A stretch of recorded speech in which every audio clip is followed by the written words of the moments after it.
بھائی نماز جنازہ کا طریقہ بہت آسان ہے. نماز جنازہ میں 4 تکبیریں فرض ہیں.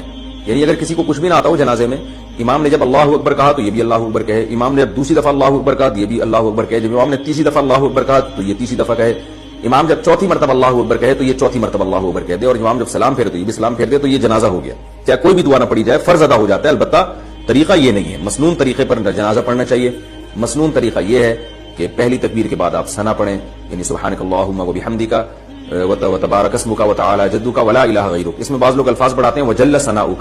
تو یہ وجل ثناؤک کے الفاظ پر میں نے بہت ریسرچ کی تھی ایک دفعہ، یہ کہیں بھی کسی بھی مستند روایت سے ثابت نہیں ہے. وہی ثنا پڑھنی چاہیے جو نماز میں پڑھتے ہیں. اس کے بعد درود شریف ہے، وہی درود شریف جو درود ابراہیم دوسری تکبیر کے بعد آپ پڑھ لیں. تیسری تکبیر کے بعد آپ دعا پڑھ لیں. ایک مشہور دعا ہے اللہم اغفر لحینا ومیتنا وشاہدنا وغائبنا، یہ والی مشہور دعا بھی پڑھ سکتے ہیں. اس کے علاوہ بھی حدیث میں بہت ساری دعائیں آئی ہیں، ہم لوگ ایک ہی کو پکڑ کے بیٹھ گئے. بہت ساری دعائیں، بڑی اچھی اچھی دعائیں ہیں، تو کم از کم 2-4 دعائیں تو وہ یاد کر لینی چاہیے. تو وہ دعائیں بھی میت کے لیے پڑھنی چاہیے. اور اگر کوئی سورہ فاتحہ کو بطور دعا کے کبھی کبھار پڑھ لے تو یہ بھی جائز ہے، حدیث سے ثابت ہے. یہی احناف کا اور دوسرے ائمہ کا اختلاف ہے. وہ سورہ فاتحہ کو نماز جنازہ میں لازم سمجھتے ہیں اور بطور قرات کے سمجھتے ہیں، جبکہ نماز جنازہ تو ایک محض دعا ہے. اس کا وہ ارکان نہیں ہے جو نماز میں جس طرح سے دوسرے ارکان ہوتے ہیں، رکوع سجدہ، یہ چیزیں نہیں ہیں. تو اس طرح اس میں سورہ فاتحہ بطور دعا کے پڑھی جا سکتی ہے، بطور تلاوت کے، بطور قرات کے نہیں پڑھی جا سکتی.